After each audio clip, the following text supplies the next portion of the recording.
morning, good afternoon, and good evening, everyone, and welcome to the webinar of an ammonia economy in Europe.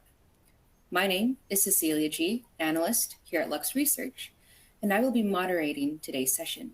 And I'm very excited to announce that presenting is my colleague Renewable Dahlia, principal analyst here at Lux. Now, throughout the webinar, you can type any questions you have in the questions box on your screen, and time permitting, we will answer all of the questions that we can. If your question does not get answered, please don't hesitate to email it to questions@luxresearchinc.com and we'll respond. Now, let's jump into the presentation. Renil, over to you. Great. Thank you, Cecilia, and good morning, good afternoon, good evening to anyone listening. Very happy to be here today to discuss the hydrogen economy in Europe. Now, I think that by this point today, I don't need to tell you about why we're talking about hydrogen in Europe. I believe that by now, the entire audience here believes that hydrogen will be needed in order for Europe to reach carbon neutrality. However, yes, we know that we need hydrogen, but there are still questions that remain when it comes to the development of the hydrogen economy in Europe. And one of the major questions that remains is really how much hydrogen will we need in the future? Now, a couple of years ago, the EU published the Fit for 55 package, which is essentially a series of measures for the continent to decarbonize and to reduce their emissions by at least 55% in the next 10 years. And that package contains a lot of measures. And one of these measures was about upscaling and really developing the hydrogen economy in Europe. And according to Fit for 55, we would need around 7 million tons of hydrogen by 2030 in order for us to reach that 55% emission reduction in the next years. And you can see from the figure that most of that hydrogen will be going to the industrial sector as feedstock for making things like methanol, like ammonia, and so on, but also in the transportation sector as a fuel for medium and heavy-duty vehicles. Now, that was 2 years ago, but since then, many things have happened. And one of the major crises that the continent had is the war in Ukraine. Now, the war in Ukraine has really highlighted the dangers of depending on one country for our natural gas needs. And over the past year, Europe has done a lot to wean itself off Russian natural gas. And as an emergency measure in order to combat the instability that came on from the war, the EU published Repower EU, which is really a plan to quickly reduce our reliance on Russian natural gas and really find alternatives to this gas. Now, as part of Repower EU, one of the major pillars of the new measure is really to increase the adoption of hydrogen in the continent. Now, you can see here that from Fit for 55 to Repower EU, we're really increasing our consumption of hydrogen from 7 million tons to 20 million tons in just 7 years. Now, it was already hard enough for the EU to get 7 million tons of hydrogen by 2030, and this, again, has to be low-carbon hydrogen. But now you're looking at 20 million tons, which is a really big jump in the demand of hydrogen. So the question now becomes, where will this hydrogen come from? Now, according to Repower EU, not all of that hydrogen will be able to be produced locally in the EU. Now, according to the measure, half of it, 10 million tons, will be coming from the continent itself. And that 10 million tons will require almost 18 gigawatts of electrolyzer manufacturing capacity in the next 3 years. And all of that will cost at least 2 billion euros. But what's also interesting is that half of it will also have to be imported because the EU simply cannot produce all of its hydrogen. There's just not enough renewable capacity in the continent to do so. So half of it will have to come from other countries. Now, When it comes to the production of hydrogen in the EU, we've been talking about the EU as really a single entity, but there's actually a lot of countries in the EU that will find themselves in different situations. Now, an analysis was done by the World Energy Council back in 2021, where they really projected what the supply and demand of hydrogen will be in the continent in the future. And they really had the same conclusion as Repower EU, even though they did a study 2 years before Repower EU came out. The conclusion is that Europe will simply not be able to produce all of the hydrogen it will need in the future, in this case here, by 2050. However, what's interesting is that Europe will have pockets of oversupply of hydrogen. Now, for example, the study showed that by 2050, Spain and France will be producing an excess of hydrogen, 0.7 to 1.3 million tons of hydrogen in the future.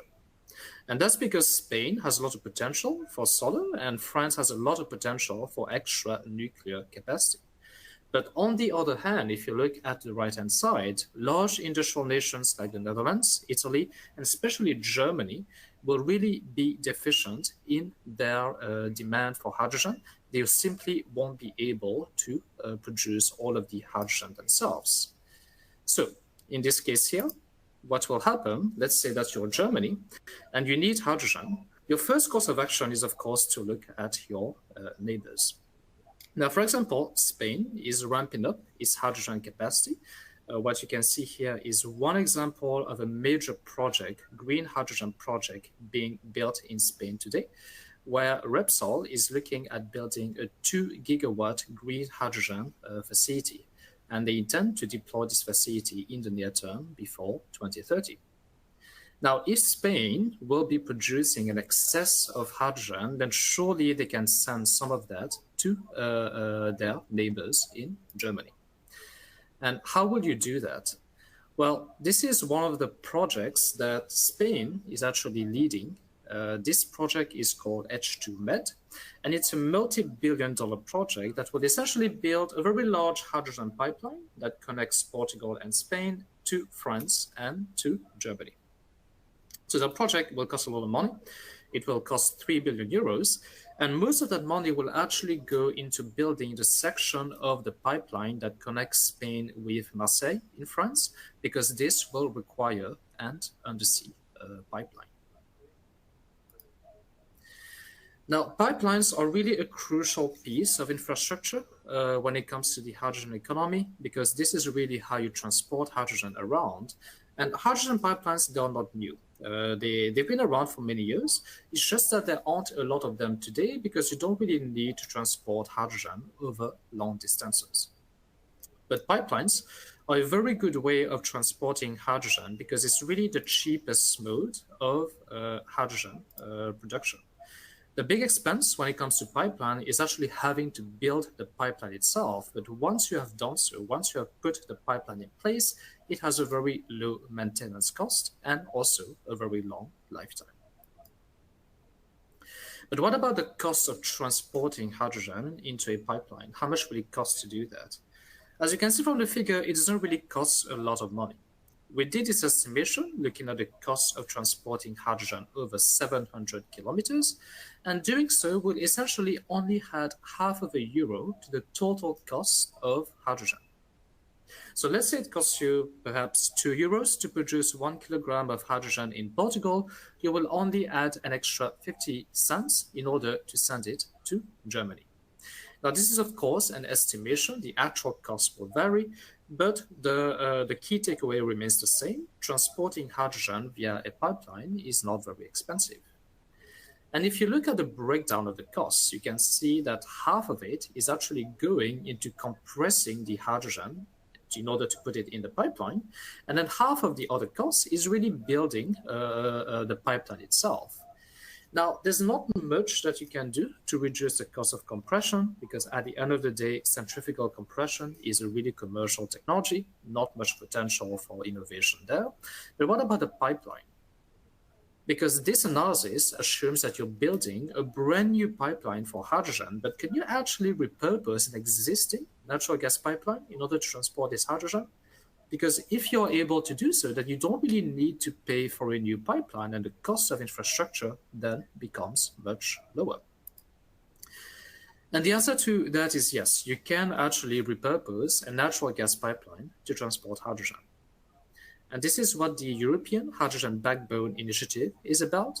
This initiative is about building an EU-wide hydrogen transportation network that will include new pipelines, but a core part of this project is repurposing natural gas pipelines for transporting hydrogen.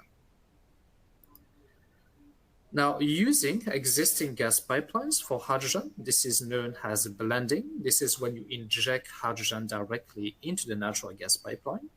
The big advantage of that approach is, of course, the fact that you save money by not having to build a new pipeline. But the disadvantage, the drawback, is that you can only blend 20% of hydrogen into the gas network without having to make modifications to your pipeline. Once you go above 20% hydrogen into your natural gas mixture, you need to start changing the pipeline, you need to start making modifications, which of course will cost you money. So you essentially have two options. You either build a new hydrogen pipeline, or you use 20% of the existing gas pipelines to send your hydrogen to different places in the world. Now, which would be the cheaper option?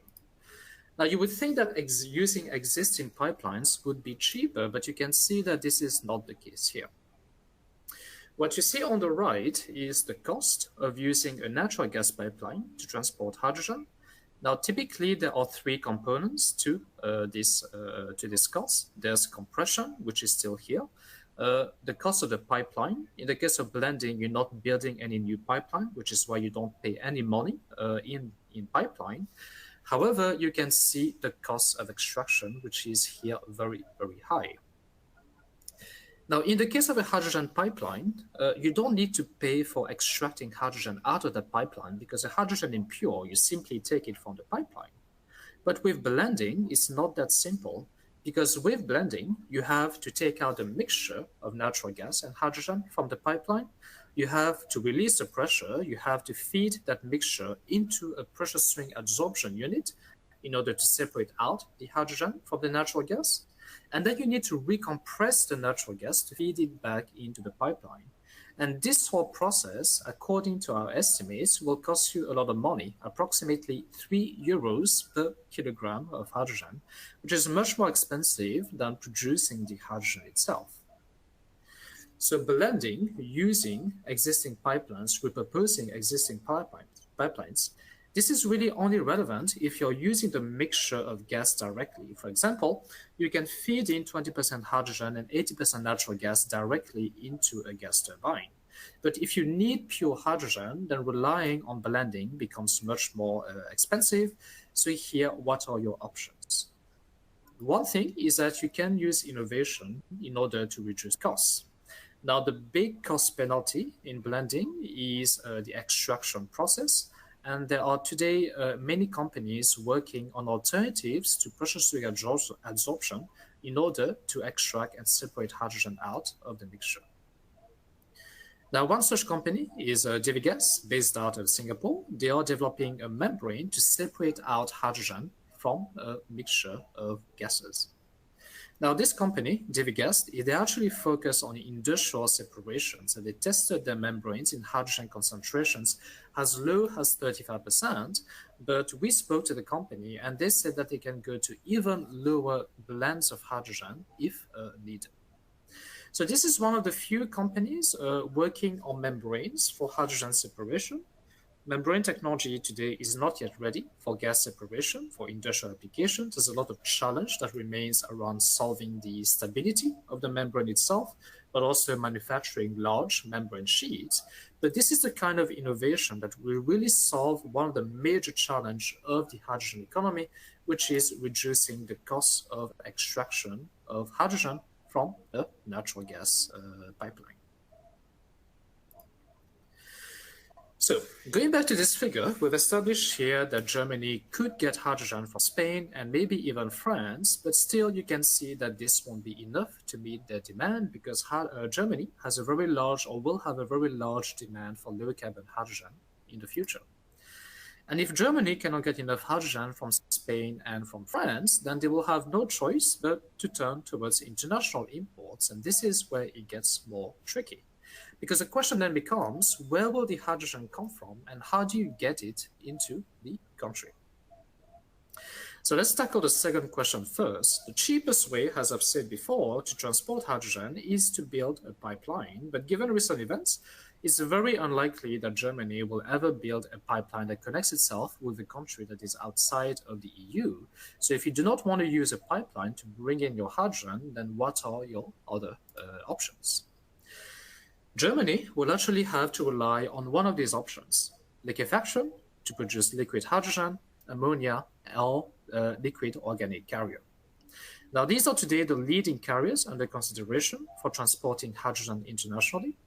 And it's under consideration because today no one is transporting hydrogen like that, but in the future, each of these options have their own advantage and disadvantage, and they can be used to transport hydrogen over long distances.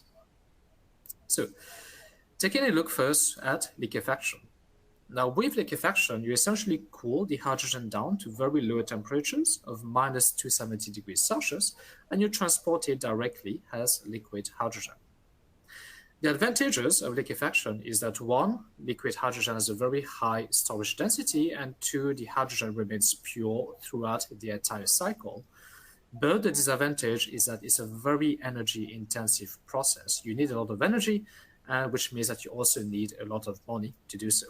And the second disadvantage is the fact that liquid hydrogen evaporates quite easily, which means that the longer you store the hydrogen, the more hydrogen you lose over time. Now, today, liquefaction of hydrogen is commercial, and NASA in the US is actually operating the largest liquefaction facilities because they're using liquid hydrogen as a rocket fuel, but you can also use liquid hydrogen to transport it from one location to the other. And this is what this collaboration between ENGIE and Shell is about. They are looking at assessing really the feasibility of transporting hydrogen from Portugal to the port of Rotterdam in the Netherlands by liquefying the hydrogen and putting that onto a ship. This is currently still a study, but they expect that the first shipment of liquid hydrogen will be going out by 2027. Now, the second option for transporting hydrogen is ammonia. Here you combine hydrogen with nitrogen to produce ammonia. You put that ammonia into a tanker, you get it to its destination, and you extract the hydrogen out of ammonia by a process called ammonia cracking. Now, the advantage of ammonia is the very high storage capacity that it has for hydrogen. It's much higher than liquefied hydrogen. But the big advantage is really the fact that you have an infrastructure for ammonia in place already. With liquefied hydrogen, you don't have the infrastructure at ports to store and handle liquid hydrogen, nor are there any ships that allow you to transport liquid hydrogen over long distances.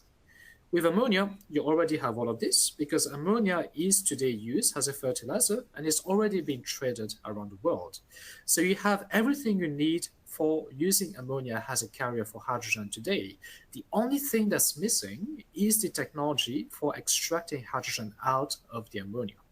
So this is called as ammonia cracking, and this is currently still in development today. But same as with liquefied hydrogen, you also have a lot of activity around ammonia. And once again, the port of Rotterdam is exploring the feasibility of importing ammonia, this time with Gasunie and with Vopak. They're right now looking at building a terminal for green ammonia imports into the country, and they expect that this terminal will be ready in the next 3 to 5 years. So finally, the third option is known as liquid organic carriers. Here, you combine the hydrogen with an organic molecule to essentially lock the hydrogen in, similar to how you have hydrogen in water. So once you have the hydrogen locked into the chemical, you put that chemical onto a ship, transport it to destination, and you extract that hydrogen out of the chemical, and you recycle, you bring that chemical back to its original point. So essentially, it's a reversible process. Now, there's a lot of advantage with the organic carriers. First, the organic carriers, they have a low toxicity and they're very low flammability as well. So it's a quite safe molecule to handle. And two, the molecule is compatible with existing tankers, existing fossil fuel infrastructure. So you don't need to really build anything new in order to use a liquid organic carrier. The disadvantage is the fact that, one, you need to produce this carrier at a very large scale, and today these carriers are toluene and benzyl toluene, and two, you need to carry the carrier back to its original destination. So for example, with ammonia, you produce ammonia in Portugal, let's say you get it to Germany. Once you get the ammonia there, you crack the ammonia, you release the hydrogen, and you release the nitrogen. With the organic carrier, you have to transport it all the way back to Portugal, which then will cost you a lot of money. However, this is not stopping companies and project developers from looking into organic carriers. Here you see, in this case here, the Port of Amsterdam, this time, working with a number of companies, especially hydrogenous LOHC technologies, in order to develop an import facility for LOHC into the port. And here, the Port of Amsterdam expect that this facility will be ready by 2028. So as you saw, there are three options for transporting hydrogen from one point to the other. And the first question that people always have is how much will it cost to do so? And similar as with pipeline, we did this analysis looking at the cost of transporting hydrogen via these different carriers. And something very interesting that you will see here is that you can see that the total cost of transport is actually fairly the same for all of these different options. It will cost you approximately €2 per kilogram of hydrogen for transporting it from one point to the other, no matter what carrier you are using. So when it comes to choosing the best carrier for your application, the answer is not which is the cheapest carrier, but really which is the easiest carrier to deploy at scale. And this is really where ammonia has the advantage. Why? Because, as I mentioned before, there is today an existing infrastructure for ammonia. You don't need to build a new type of tanker to transport the liquid hydrogen. You don't need to carry the carrier back to its original point like you would have with liquid organic carriers. You don't really need to do all of that. You can really use existing infrastructure. The only thing that's missing is ammonia cracking, but many companies are working on this today. So Germany will have to import. They will have to import hydrogen from abroad, as we've seen before. And when it comes to the countries that could provide hydrogen to Germany, there are many around the world. You have Chile in South America. You have Saudi Arabia in the Middle East, as well as Australia. These countries today, they're not producing hydrogen at a large scale, but they will be in the future. Why? Because these are the countries that has the most potential for renewable electricity production, either by solar, wind, or both. And these countries are set to be the cheapest countries, they are said to be the countries where the cheapest hydrogen will be produced, and they will be producing a lot more hydrogen that they will be needing, which means that they will become the future exporters of large amounts of hydrogen around the world. Now, for Germany, they have the choice of procuring themselves with hydrogen and green ammonia from these different nations. So which one would they go for? As you can see, it doesn't really matter where the ammonia comes from. Here in this analysis, we look at the cost of transporting ammonia from these different countries to Germany. There's a very big difference in the distance traveled, but there's a very little difference in the cost. Why is that? It's because simply the cost of transporting ammonia is very cheap. When you look at the total value chain, you can see that most of the cost penalty for ammonia is not around the distance of transporting ammonia over, but rather the energy that you're using to crack the ammonia back into hydrogen. You can see here that cracking of ammonia is responsible for almost half of the total cost of producing, transporting the ammonia to its destination. So when it comes to innovation in ammonia, when it comes to optimizing the ammonia value chain, the focus should not be on transportation, but really the focus should be on how do you reduce the cost of ammonia cracking, because this is by far the largest contributor to the total cost of the ammonia value chain. Now, why is cracking so expensive? The reason for that is because it's a very energy-intensive process. Today, cracking, you need to go to very high temperatures of above 600 degrees Celsius. Why is that? It's because in order to make sure that you're producing a very pure hydrogen from the ammonia, you need to go to high temperatures. Once you go to low temperatures of 400, 500 degrees Celsius, what will happen is that not all the ammonia will be cracked. Your hydrogen will have traces of ammonia, and this is really not something that you want in your process because ammonia is very reactive. If you take that hydrogen with trace ammonia, and let's say you put that in a fuel cell, you're essentially destroying your fuel cell. So in order to ensure a very, very high purity of hydrogen from ammonia cracking, you need to go to high temperatures. But once you go to high temperatures, you need a lot of energy, and therefore you need a lot of money.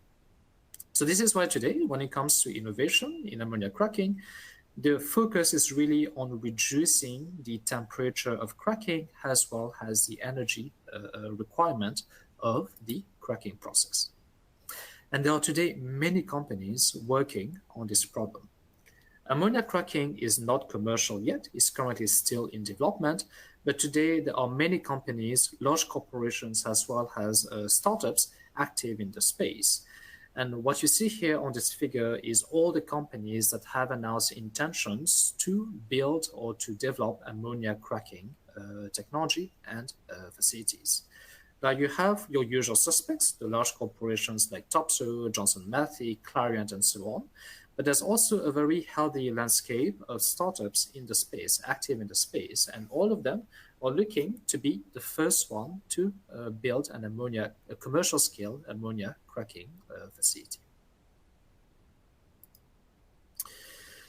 Now, who will be the first one to be able to do so? We don't know yet, but companies are already starting to announce projects. Air Liquide just very recently announced that they will be building a pilot unit for ammonia cracking at the port of Antwerp in Belgium, and expect that this unit will be operational by 2024.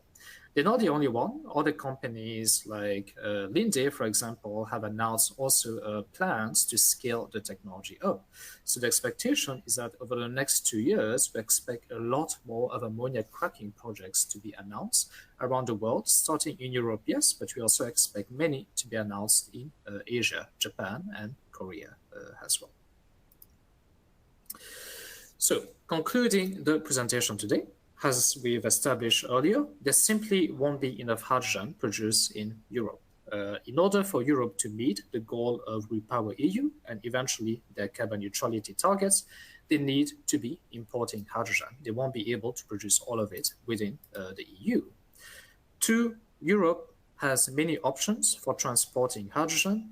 We believe that ammonia will be the main carrier for hydrogen. Why? Because it's the cheapest, but also it's the easiest to implement because you can leverage the existing infrastructure. And three, when it comes to developing the ammonia economy, it's really around starting at the port. You really need to look at ports because ports will be very influential in the development. Why? Because ammonia is really a way to transport hydrogen into your borders, and that ammonia will be coming at the port. So if you're not working with the port of Rotterdam, the port of Amsterdam, or the port of Antwerp, for example, you're really losing out. So if you want to enter this ammonia economy space, really reach out to your closest port and see what the plan is when it comes to importing and building facilities to facilitate the imports of ammonia. Now, thank you very much. I hope that this was helpful, and I'm very happy to answer any questions you have on this topic. Fantastic. Thank you so much, Renil. And what an interesting way to look at how hydrogen and ammonia are working today. So we'll now be taking questions that you may have on this presentation, which you can type into the questions box. And of course, if we don't get to your question on this call, someone from Lux will be in touch after the webinar. So I've been seeing some questions coming in throughout this presentation, and I'm just checking the chat box.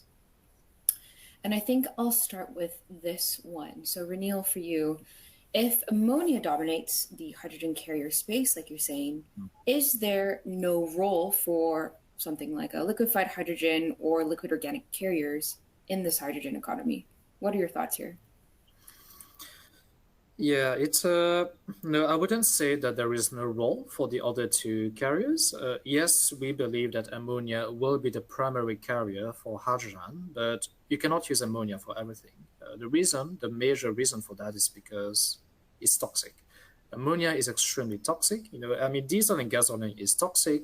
You breathe it in, you get some issues. But with ammonia, if you breathe it in, you just die. This is how toxic it is. So with ammonia, you can use ammonia to say carry hydrogen from Australia to say the port of Rotterdam in the Netherlands.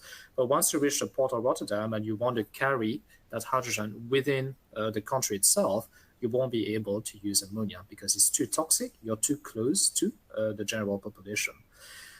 You don't have this issue with liquid hydrogen or the organic carrier. You can actually use the organic carriers to transport hydrogen within a country because these organic carriers are toluene and benzyl toluene. They have their own, toxicity and so on, but it's not as toxic as ammonia. So we believe that ammonia will be used for international transport of hydrogen.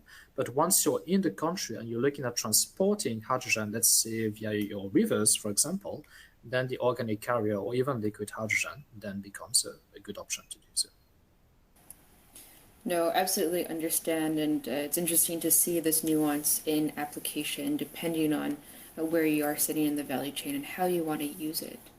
I'm looking at a few other questions here as well, and maybe actually taking a step back in terms of looking at what our broader options are. There's a question here coming in that's saying, what about methanol? You didn't mention it in your talk. Will it not be used as a carrier? Yeah, absolutely. Methanol is often discussed among these other options as well. And you can, of course, use methanol to carry hydrogen around. We don't think that methanol will be a primary carrier in the future. And the reason for that is simply because you need carbon in order to make methanol. Now, you notice that with all of these different options, liquefaction, ammonia, and organic carriers, you essentially, especially in the case of ammonia and organic carriers, you combine the hydrogen with another atom, another molecule, and these atoms and molecules are very easy to find, nitrogen and toluene and so on. With methanol, you have to combine the hydrogen with CO2. Now, yes, there is a lot of CO2 around us, but capturing that CO2 is very expensive. And if you want to be carbon neutral, you won't be using CO2 from post-combustion of industrial flue gas. You would want to use CO2 that is captured directly from air, and direct air capture is very expensive.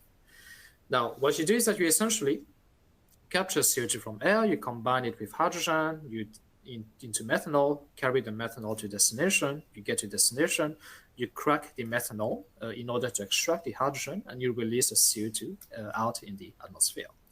Now, why would you do that when you can actually use the methanol to make things like acetic acid, for example, or formaldehyde, and so on? So in our opinion, green methanol will absolutely have a role to play in the energy transition, not as a carrier for hydrogen, but rather as a carrier for both carbon and hydrogen. If you need carbon and hydrogen like you would if you were a chemical player, then methanol should absolutely be under consideration.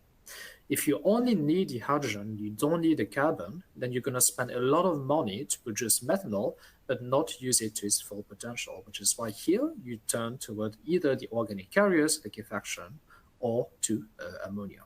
So methanol should really only be used if you need the carbon. If you don't, then ammonia is the better solution. No, I mean, absolutely brilliant way of breaking it down. And I think, again, this is a really specific to the application. And I think for the viewers listening in, how you're wanting to use a lot of these chemicals, in what way and in what function. Absolutely. So very interesting questions from the audience today. I must say, unfortunately, I think that is about all of the time we have left. So that will conclude our webinar for today. Of course, the slide presentation and recording from this webinar will be sent to all the attendees via email later today. And after leaving the webinar, you will be prompted to complete a survey on today's presentation. course, we'd appreciate any feedback you may have to help inform and improve future webinars. So of course, take a moment, check out our upcoming webinars. And other than that, thank you so much for joining us and dialing in and for your great questions, and have a great rest of your day. Great, thank you.